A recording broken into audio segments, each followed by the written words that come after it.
75వ కీర్తన మొదటి వచనం. దేవా, మేము నీకు కృతజ్ఞతాస్తుతులు చెల్లించుచున్నాము. నీవు సమీపముగా ఉన్నావని కృతజ్ఞతాస్తుతులు చెల్లించుచున్నాము. నరులు నీ ఆశ్చర్యకార్యములను వివరించుదురు. నీ పేరెక్కడుందో అక్కడ గొప్ప ఆశ్చర్యకార్యాలు జరుగుతాయంట. చూడండి, దేవుడు సమీపంగా ఉండగానే ఎక్స్పెక్ట్ చేయాలంట దేవుడు గొప్ప కార్యాలు చేస్తాడు అని. God will do miracles and wonders in your life. ఇవన్నీ కూడా మీరు బయటికి తీయాలి. You need to bring it out and start manifesting. Wear the name is, the name is near the wonders works declare. ఎక్కడ ఆయన పేరు ఉందో అక్కడ అద్భుతాలు జరగాల. ఈ సంవత్సరము ఆయన పేరు ధరించుకున్న వాళ్ళందరూ ఆయన గొప్ప కార్యాలు వివరించునుగాక. యూనో దట్ పాత నిబంధనలో ఆయన పేరు దగ్గరుంటేనే అద్భుతాలు చేస్తామంట. కొత్త నిబంధనలో అంట ఆ పేరును మనం ఏం చేసామంట, ధరించుకున్నామంట. We have taken that name. ఆయన పేరును ధరించుకున్నారు. You need to release greatness through his name. 77వ కీర్తన 13 నుంచి 14 చదువుకుందాం. దేవా, నీ మార్గము పరిశుద్ధమైనది. దేవుని వంటి మహాదేవుడు ఎక్కడున్నాడు? ఆశ్చర్యక్రియలు జరిగించు దేవుడవు నీవే. జనములలో నీ శక్తిని నీవు ప్రత్యక్షపరచుకొని. ఆయన తన బిడ్డల ద్వారా ఆయన శక్తిని కనపరుచుకుంటాడంట. ఆయన బిడ్డల ద్వారా ఇవన్నీ మీకు బోధింపబడలేదు కాబట్టి మీరు తిని ఆనందిస్తున్నారు. అవునా, మీరు తిని ఆనందిస్తున్నారు, కానీ దీన్ని ప్రత్యక్షపరచాలంట. The earth is waiting for the manifestation of the sons of God. ఆశ్చర్యక్రియలు జరిగించు దేవుడవు నీవే. జన్మలలోని నీ శక్తిని నీవు ప్రత్యక్షపరుచుకొని ఉన్నావు. ఎవరైనా ఒకళ్ళు మారు మనసు పొంది అమ్మయ్య వీడి ద్వారా నేను నా శక్తిని బయలుపరుచుకుందాం అనుకుంటాడంట దేవుడు. నువ్వు బలహీనుడవైనా అవునే, ఎంత పేదోడవైనా ఉండని, అసలు చదువుకోకుండా ఉండని, ఎలాగున్నా సరే నువ్వు దేవుడు నమ్ముకుని అంటాడంట, నేను నీ ద్వారా నా శక్తిని బయలుపరిచి రాజుల కంటే ఎక్కువ శక్తి నీకు ఇస్తాననేటువంటి సామర్థ్యాన్ని దేవుడు ఇవ్వడానికి రెడీగా ఉంటాడండి. యు సీ దట్ నా, because these are not being thought. You are limited. Supernatural అనండి, అద్భుతాలు అనండి. Risk, take a risk, stretch yourself, do more. God is willing to do more through you. దేవుడు మీ ద్వారా తన శక్తిని బయలుపరచుకోవాలని చూస్తున్నాడు. You cannot do the same thing and expect new thing. నువ్వు చేసిందే చేస్తూ మళ్ళా కొత్తవి నా జీవితంలో జరగాలని అనుకోవడము వృధా. You need to ask God, God what should I do? God will talk to you. నేను కొత్తగా ఏమైనా చేయాలంటే నేనేం చేయాలి ప్రభువా? What should I do? Then God will give you instructions. దేవుడు నీతో మాట్లాడే ముందు నీ విశ్వాసాన్ని పెంచుతాడు. సో మీరు అడగాల దేవుడిని, ప్రభువా ఈ దశాబ్దము నేను డిఫరెంట్గా ఉండాలి అంటే నేనేం చేయాలా? You need to ask God. దేవుడు నీతో మాట్లాడడానికి సిద్ధంగా ఉన్నాడు. ఎప్పుడు చేసేదే చేస్తూ నేను డిఫరెంట్గా ఉండాలంటే జరగదు. ఇంత గొప్ప శక్తిమంతుడు ఈ పాటికి భూమంతా నిన్ను ఎరిగి భూమంతా ఉద్యమంతో నిండుకొని మరి నిన్ను మహిమపరుస్తూ ఆల్మోస్ట్ లైక్ పరలోక రాజ్యంలాగా అయిపోవాలి ఈ పాట. నీ చేత పరలోక వచ్చినట్లు భూమి అందు. You should be like that. Why did you just keep silent? అందరూ చెప్పండి, నా తలంపుల కంటే ఆయన తలంపులు ఆకాశం అంత ఎత్తున్నాయి. అందుకనే మీరు ఎప్పుడైనా సరే దేవుడు చెప్పిన వెంటనే షేర్ చేయకండి. యోసేపుని ఏం చేశారు? వచ్చాడండి, గోతులు వేసేసారు. కోపం ఎందుకో తెలుసా? దర్శనం గురించి కాదు. వర్తమానం వీళ్ళ యొక్క చెడ్డ పనులు వెళ్ళి ఎవరికి చెప్తున్నాడంట? వాళ్ళ ఇంటికి వచ్చిన వెంటనే వాళ్ళ నాన్న పిచ్చి తిరుగుతున్నాడు. వాళ్ళు ఇసుకుపోయారు. ఇంకా దాంతో దర్శనం చెప్పేటప్పటికి మండే పుండి మీద కారం చల్లినట్టు మళ్ళా దర్శనం ఒకటి అని చెప్పేసి వేసేసారు. అందుకే పాపం దర్శనం కోసం కాదు, because of his evil nature. తప్పు కదా జోసెఫ్ అలా చేయడం, అవునా? ఎందుకు వాళ్ళ గురించి చెడ్డ సమాచారం చెప్పాలా? You should be careful. అందుకే దేవుడు యోసేపుకి మారు మనసు దయచేసడానికి దేవుడికి 10 ఏళ్ళు పట్టింది. సో ఇది మార్చాలి. ఈ దర్శనము నెరవేర్చాలంటే యోసేపు ఈ బుద్ధి పనిచేయదు. ప్రతి చిన్నదానికి ఆ గొర్రె వదిలిపోయింది, ఆ గొర్రె తినేసింది ఆ సింహం. ఆడు పడుకున్నాడు ఆ టైంలో. అరే యోసేపు చెప్పగలంటే నేను డాడీతో చెప్తా అని వెళ్ళి, డాడీ ఈ పెద్దోడు పడుకున్నాడు, గొర్రెనేమో మేక తీసుకెళ్ళిపోయిందంటే నాన్న తిట్టుడు అనుకుంటాడు. గొర్రెని కదా ఈసారి సింహం ఏంటి కదా ఇన్నే చేయాలనుకుంటున్నాడు మైండ్లో. అందరికి అదే పని. వాడి గొర్రెని ఇంకోటి ఎత్తుకుపోయింది, ఈడేమో ఆ గొర్రె గోత పడిపోయింది, చచ్చిపోయి కాదిరిగిపోయింది, అమ్మో ఎందుకులే కాదిరిగిపోయింది ఆంధ్రతారని వాళ్ళకి కోసుకుని తినేశారు అందరూ ఆ రోజు. అది చెప్పుంటాడు. అలా నాన్న చెప్తాడు, యాకోబు చాదస్తాం తిట్టుంటాడు అందరు. నేను ఇలా సంవత్సరం తిట్టించుకొని ఇంకా వాళ్ళకి ఏం చేయాలో తెలియక మళ్ళీ దాంతో దర్శనం చెప్తాడు అని చేసేమాట. అంటే ఇలాంత సీలోడు అనమాట యోసేపు. అలాంటి వాడిని దేవుడు సంఖ్యలలో పెట్టి ఆశీర్వాదం గురించి బోధించి చెరలో కూడా ఉంచి లాస్ట్కి తన అన్నదమ్ములు వస్తే మీ మూలంగా మంచి జరిగిందని క్షమించి వదిలేసే స్వభావం ఇచ్చాడు Yosepu. You see that. So God has changed his heart and then blessed him. God has to change his heart. దేవుడు ఇంత గొప్పగా అతని హృదయాన్ని మార్చాడు. ఆ కష్టాల్లో అతని యొక్క అనేక పరీక్షలు చేసి అతన్ని ఆశీర్వదించి నూతనమైనటువంటి కార్యము దేవుడు యోసేపు జీవితంలో చేశాడు. God did that. చదువమ్మా 89వ కీర్తన మొదటి నుంచి చదువుకెళ్ళిపోం. యెహోవా యొక్క కృపాతిశయమును నిత్యము నేను కీర్తించెదను, తరతరములకు నీ విశ్వాస్యతను నా నోటితో తెలియచేసేదను. కృప నిత్యము స్థాపింపబడుననియు, ఆకాశమందే నీ విశ్వాస్యతను స్థిరపరచుకొందుననియు నేను అనుకొనుచున్నాను. నేను ఏర్పరచుకొనిన వానితో నిబంధన చేసియున్నాను, నిత్యము నీ సంతానమును స్థిరపరచెదను, తరతరములకు నీ సింహాసనమును స్థాపించదనని చెప్పి నా సేవకుడైన దావీదుతో ప్రమాణము చేసియున్నా. అక్కడ కీర్తన రాసింది ఇతను దావీదు పట్ల ఉండేటువంటి మేబీ దేవుడు అతనితో పంచుకుంటున్నాడేమో. దావీదు చేసిన ప్రార్థనను దేవుడు మళ్ళా ఈ భక్తుడికి చెప్తున్నాడేమో, ఇదిగో నా కుమారుడు ఇలా ప్రార్థన చేశాడు. దావీదు కొన్ని రాశాడు, అయితే నువ్వు రాయని చెప్తున్నాడు. తరతరములకు నీ సింహాసనమును స్థాపించదనని చెప్పి నా సేవకుడైన దావీదుతో ప్రమాణము చేసి ఉన్నాను. విశ్వాసం అనేది ఉట్టి మాటలు కాదు, విశ్వాసం అనేది పాజిటివ్ థింకింగ్ కాదు. విశ్వాసం అనేది దేవుడు తన మీద తాను ఒట్టేసి గ్యారంటీగా ఇచ్చినటువంటి వాగ్దానాన్ని ఏమంటారు? విశ్వాసం. Faith is not positive word, faith is a promise given by God. Faith is fulfilment. అందరూ చెప్పండి, విశ్వాసం అంటే నెరవేర్పు అనండి. Faith is a fulfilment. ఎప్పుడు కూడా దేవుడు అందరితో ఒకలా మాట్లాడతాడు, సీరియస్ వాళ్ళతో వేరుగా మాట్లాడతాడు. If you are a serious man he will talk different. ఒక్కొక్కరితో ఒక్కొక్క టైప్లో మాట్లాడతాడు మన దేవుడు. ఓకే, నువ్వు నిజంగా సీరియస్సా, he will talk to you serious. Okay, to what level you want to come to him he will express to you. Okay, ఎలా ఉందన్న దేశం నడుచుకెళ్తున్నాడంట గోడ మీద నుంచి. ఇద్దరు స్త్రీలు కొట్టుకుంటున్నారంట. ఎందుకు కొట్టుకుంటున్నారు చెప్పండి అంటే, రాజా నీకు తెలుసు కదా కరువు ఉందని, ఈరోజు నా కొడుకుని వండుకు తిందాం, రేపు నీ కొడుకుని వండుకు తిందాం అనుకున్నారు. నా కొడుకుని వండుకు తినేసాను, ఇప్పుడు ఆమె కొడుకుని ఇవ్వట్లేదు వండుకు తిందాం అంటే రాజు బట్టలు చెప్పుకుంటాడు. అన్ని చదువులు జ్ఞానులు అన్నీ ఉన్నటువంటి రాజ్యంలో కొట్టేసుకుంటున్నారు. ఇప్పుడు దే ఆర్ స్ట్రగ్లింగ్. అప్పుడు ఎలీషా అంటాడు, బయట శత్రువులు ఉన్నారా? అంత శత్రువులు ఉన్నారు, వాడు ఇలా చేశాడు, ఇదంతా నాకు అనవసరం. దేవుడిని అడుగుతున్నాడు, ప్రభువా ఏం చేయను అంటే, అనౌన్స్ చేయి, రేపు ఈ దినానికి మొత్తం మారిపోతుంది. ఒక మాటతోటి ఒక దేశ ఆర్థిక వ్యవస్థను 1 కేజీ బియ్యం 10,000 రూపాయలు ఉండేటువంటి పరిస్థితిని కేజీ రూపాయికి మార్చేసినట్టు. ఎవరు? ఒక ప్రవక్త తన నోట్లోంచి దేవుడి యొక్క మాట ఒకసారి విడుదల చేస్తే ఆ దేవుడిని పక్కన పెట్టి ఆఖరి టైం ఉంటే బైబిల్ చదువుతారు, మిగిలినంత చదువు, ఉద్యోగం, సొసైటీ రచ్చ చేసుకుని పెడతారు. అదే మీరు దేవునిలో గడిపితే ఆ ఒక్క వ్యక్తి ఆ కుటుంబాన్నే కాదు ఆ దేశాన్నే కాపాడొచ్చు. అందరూ చెప్పండి, ఆయన నుంచి ఒక మాట చాలు అనండి. 1 word can change the economical system of a country. You see that how God can do things. Don't ignore. చదివించండి, నేను కాదను, ఉద్యోగాలు చేయండి కాదను, కానీ ప్యారలల్గా ఇందులో కూడా ఎదగాలి. You have to grow in this area. Just a small prayer and a purpose solve problem. You want to do something, that's how God can reward you. Abraham ఏం చేశాడంట? ప్రమాణం చేశాడంట. దావీదు ఏం చేశాడంట? ప్రమాణం చేసి చెప్పాడు. చూసారా, నీకు వాగ్దానం జరుగుతుందో లేదో తెలియదు, నిజమో కాదో తెలియదు, కానీ ప్రమాణం చేసి ఇచ్చాడు, ఇది నెరవేరుతుంది. పక్కన చెప్పండి, నాకైతే ప్రమాణం చేసి ఇచ్చాడు అని చెప్పండి. చాలామంది ప్రామిస్ కార్డులు తీసుకున్నారు, వెళ్ళిపోతారు. మీలో కొంతమందికి అయితే అది ప్రమాణముగా మారును గాక. గాడ్ సైస్ లుక్, అదని అడగాలి, ప్రభు ఇది నెరవేరుస్తావా? Is it possible? Is it real? Will you do it? Yes. Abraham అడుగుతున్నాడు, జరుగుతుందా? సంవత్సరం అయిపోయింది, లేట్ అయిపోయింది, ఏంటి నా మీద అన్నాడు. దావీదుతో ఏమన్నాడు ఇంకా చూపిస్తాను. How God spoke to David in a special వే. అందుకే ఆయన దావీదు కుమారుడు అనిపించుకున్నాడు. చదవండి. యెహోవా ఆకాశ వైశాల్యము నీ ఆశ్చర్యకార్యములను స్తుతించుచున్నది, పరిశుద్ధ దూతల సమాజములో నీ విశ్వాస్యతను బట్టి నీకు స్తుతులు కలుగుచున్నవి. మింటను యెహోవాకు సాటి అయిన వాడెవడు? దైవపుత్రులలో యెహోవా వంటి వాడెవడు? పరిశుద్ధ దూతల సభలో ఆయన మిక్కిలి భీకరుడు, తన చుట్టూనున్న వారి కంటే భయంకరుడు. యెహోవా సైన్యములకు అధిపతి అగు దేవా, యెహోవా నీ వంటి బలాఢ్యుడెవరు? నీ విశ్వాసత చేత నీవు ఆవరింపబడి ఉన్నావు. సముద్రపు పొంగు నణచువాడవు నీవే, దాని తరంగములు లేచినప్పుడు నీవు వాటిని అణచివేయుచున్నావు. చంపబడిన దానితో సమానముగా నీవు రాహాబును ఐగుప్తును నలిపివేసితివి. నీ బాహుబలము చేత నీ శత్రువులను చెదరగొట్టితివి.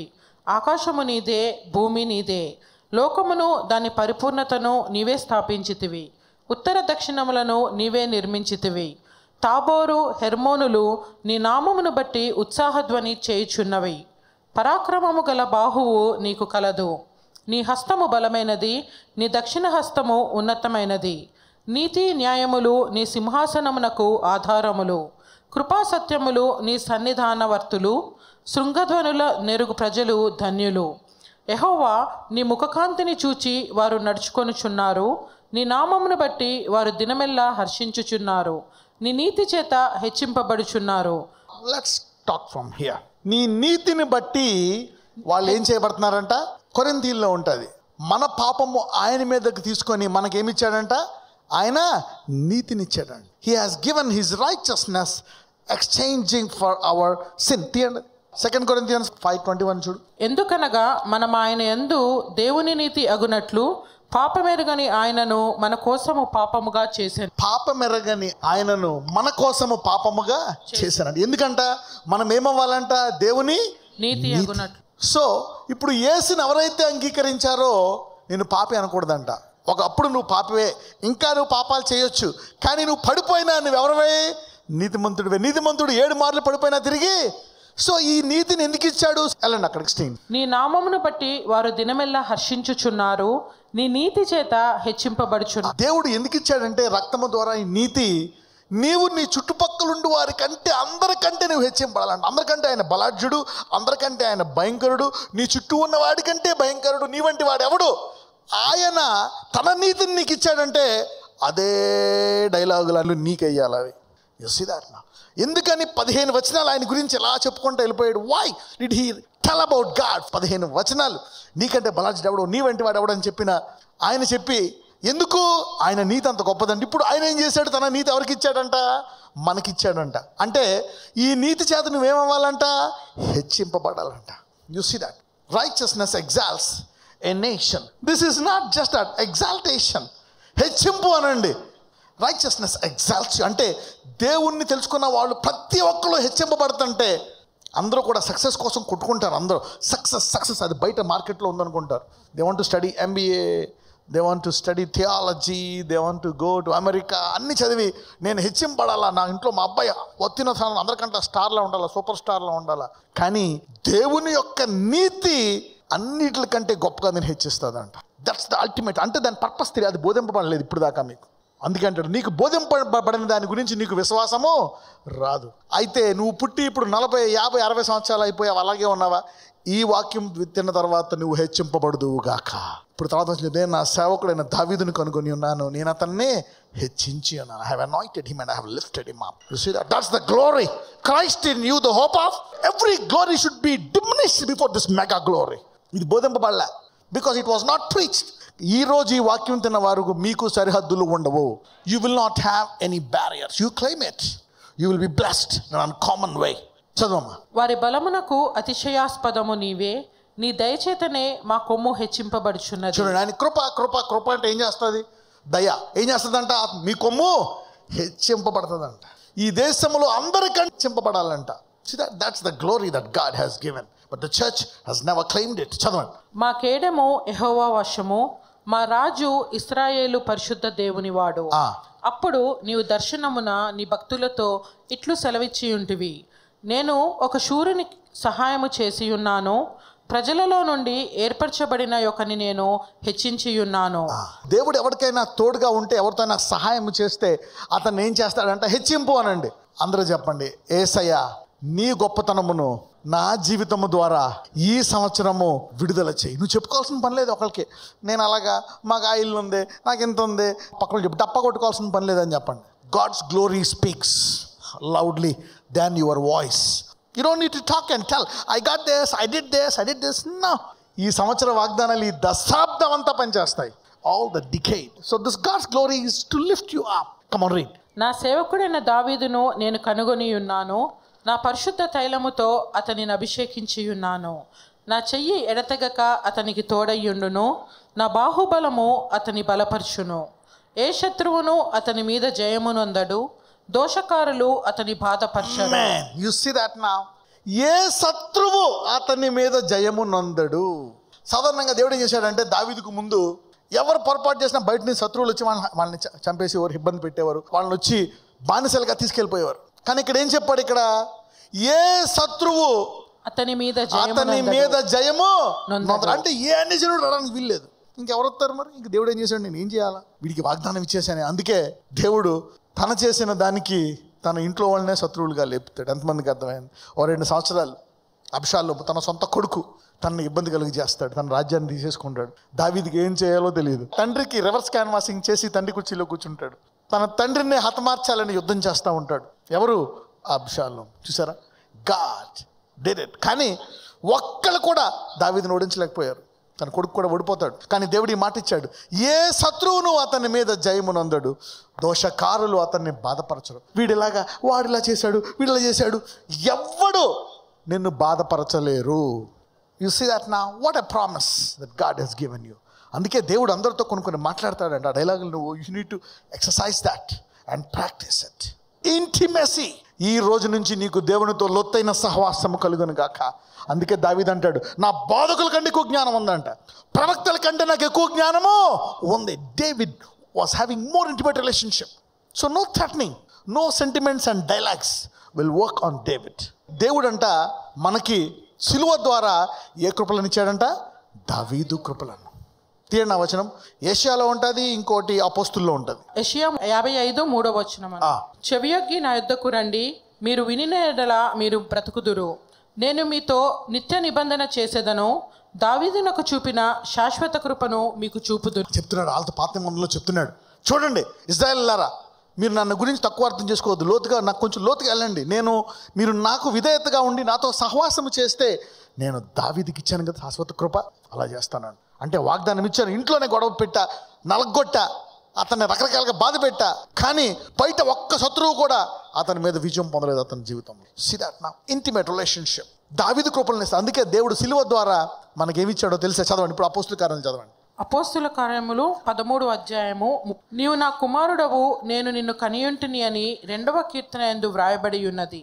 మరియు ఇక కుళ్ళు పట్టకుండా ఆయనను మృతులలో నుంచి లేపుటను బట్టి దావీదునకు అనుగ్రహించిన పవిత్రమైన వరములను మీకు అవి నమ్మకములైనవని చెప్పాను. చూడండి చదువుతున్నాను. As concerning that he has raised him up from the dead, now no more to return to corruption, he said on this wise, I will give you the sure mercies of. ఆయన చనిపోయి తిరిగి లేచి మనకేమిచ్చాడో తెలుసా? దావీదు కృప ఇచ్చాడంట. అంటే దావీదులాగా ఏ శత్రువు జయించలేనటువంటి విజయాన్ని నీకు ఇచ్చాడంట. నువ్వు దావీదుకే అనుకుంటున్నావు. ఇది మొన్నటిదాకా ఈ వాగ్దానము నాది, ఈ రోజు సిలువ ద్వారా నమ్మిన వాళ్ళందరికీ ఈ వాగ్దానము కలుగునుగాక. This is for everybody. ఎంతమంది క్లెయిమ్ చేస్తున్నారు ఈ ప్రామిస్ని? పక్కన చెప్పండి, ఈ అధ్యాయము నీది కూడా అనండి. 89 is for you through the cross. ఏమంటున్నాడు? ఎవరు దావీదు మీద నెగ్గరండి. దావీదు పొరపాటు చేసినా సరే దేవుడికి అర్థం కాలేదు. నేను మాట ఇచ్చాను, పొరపాటు చేసిన నేనేం చేయలేను.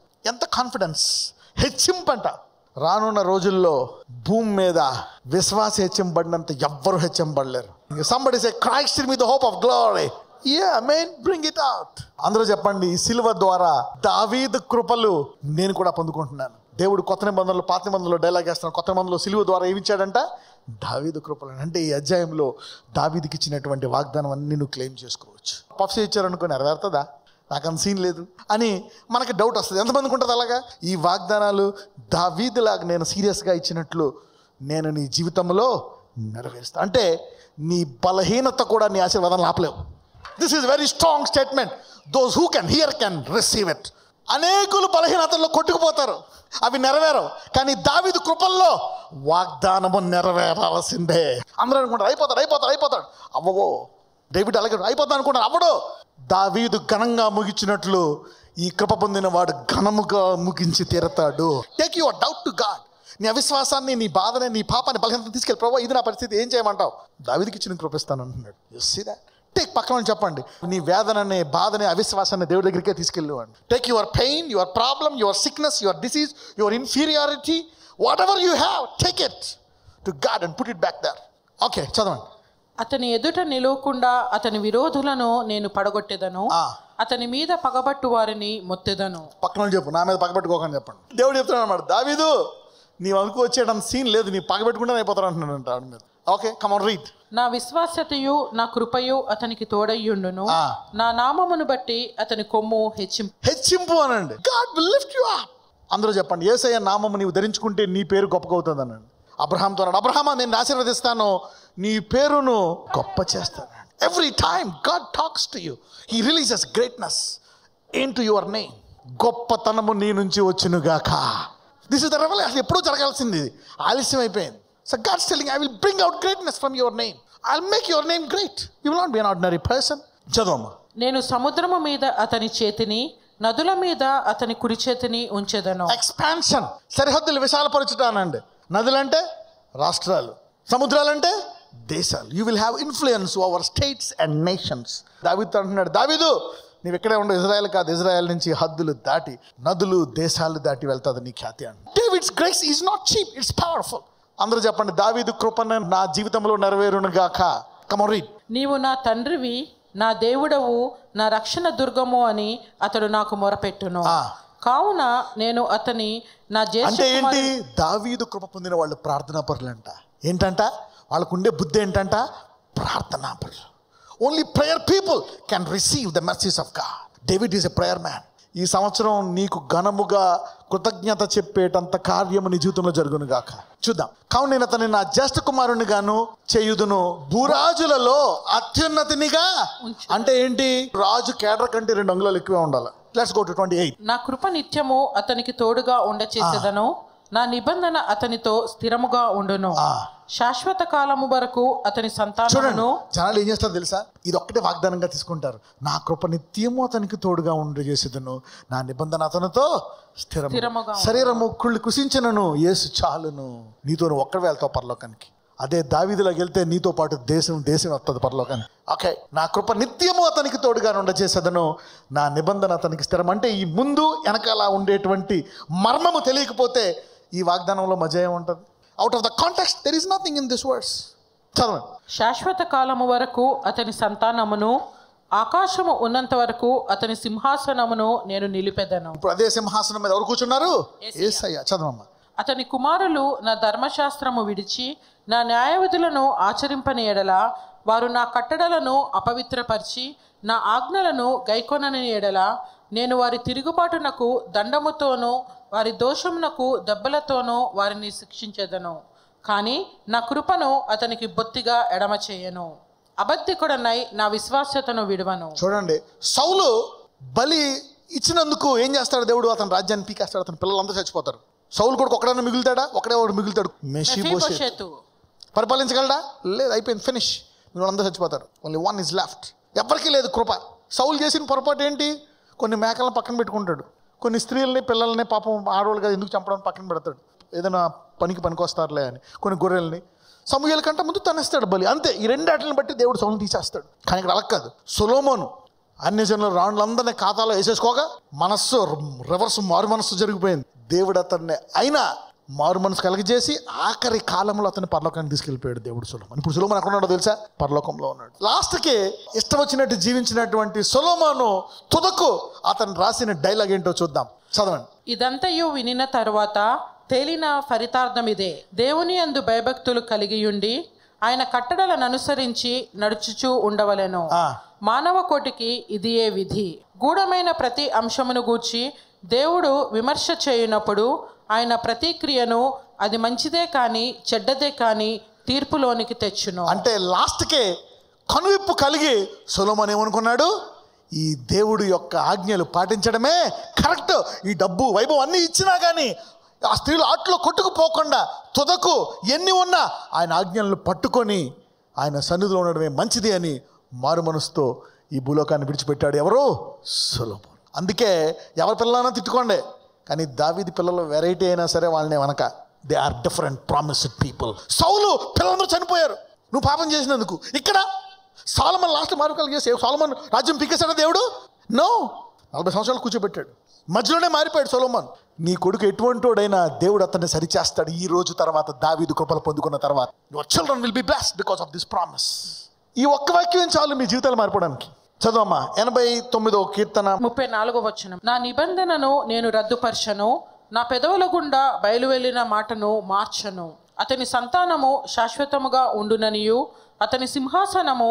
ఆగండి. అతని సంతానము శాశ్వతముగా ఉండును అంటే ఎక్కడ తీసుకెళ్లాలా? పరలోకం. అంటే అబ్షాలోము కూడా ఎక్కడ ఉన్నాడు? ఎవరి కోసము? దావీదు కృపను పొందిన వారు వేరు. Somebody is receiving something. God is a different God for different people in a different way. Come on read.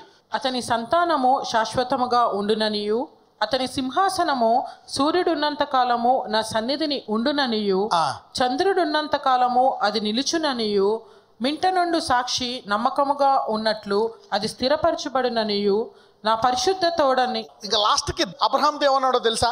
అబ్రహామా నా మీద ఒట్టు అన్నాడు. కానీ ఇక్కడ దావీదుతో ఏమంటున్నాడో తెలుసా? నా పరిశుద్ధత. దేవుని యొక్క అన్ని గుణాల కంటే ఉన్నతమైన గుణము కృప. కానీ దైవత్వము యొక్క గుణం ఏంటో తెలుసా? పరిశుద్ధత. అంటే ఆయన దావీదుకి ఇంకా గొప్పదాని మీద ప్రమాణం వేశాడు. దేని మీద? నా మీద అంటలే, నా అంటే ఈ లెక్కనే దావీదు కృపను పొందుకున్న బ్లెస్ అవ్వకుండా ఉండడం impossible. Look at the grace of David. అంటే ఏంటి? దేవుడు వాడు నేను మార్చుకుంటానులే లాస్ట్లో. అంటే అబ్షాలోము కూడా లాస్ట్లో మారుమనసు పొందాడేమో. పక్కన చెప్పండి, అందరూ వేరు నేను వేరు అనండి. నా పరిశుద్ధత తోడు నేను ప్రమాణము చేసి తిని దావీదుతో నేను అబద్ధము. అంటే నువ్వు బ్లెస్ అవ్వకపోతే అబద్ధం ఆడినట్టు దేవుడు, నువ్వు బ్లెస్ అయితే దేవుడు నిజమో. అందుకే అంటారు నా ప్రజలు ఆయన వాక్యం యొక్క రుచి జ్ఞానము లేక. అంటే 2000 సంవత్సరాల సంఘం దీన్ని పొందుకుందా లేదా? Man, the church did not receive this mystery. Stand up. I'm going to pray for you. Put your hands on your head. I want to bless you with the David's mercies. నేసయ్యా, నువ్వు దావీదుకి ఇచ్చినటువంటి ప్రమాణాన్ని వారికి ఇచ్చావయ్యా. ఈరోజు ఎంత దీనస్థితిలో ఉన్నా ఇదిగో నీవు దావీదు కృపలు ఇచ్చావంటే వాళ్ళ పరిస్థితి వేరు. ఈ వాగ్దానం పొందిన వారందరికీ ఆ కృపలు దయచేసి హెచ్చించి ఈ దేశంలో నీ నామాన్ని ఘనపరచుకోమని వీళ్ళందరికీ ఆశీర్వాదము దావీదు కృపలు ఈ రోజు నుంచి ఈ దశాబ్దం అంతా వారు ఆ కృప ద్వారా నీ నామము యొక్క మహిమను చూపేటువంటి కృప దయచేయమని నా జరడనే యేసు నామమున ప్రార్థిస్తున్నాము తండ్రి. ఆమేన్.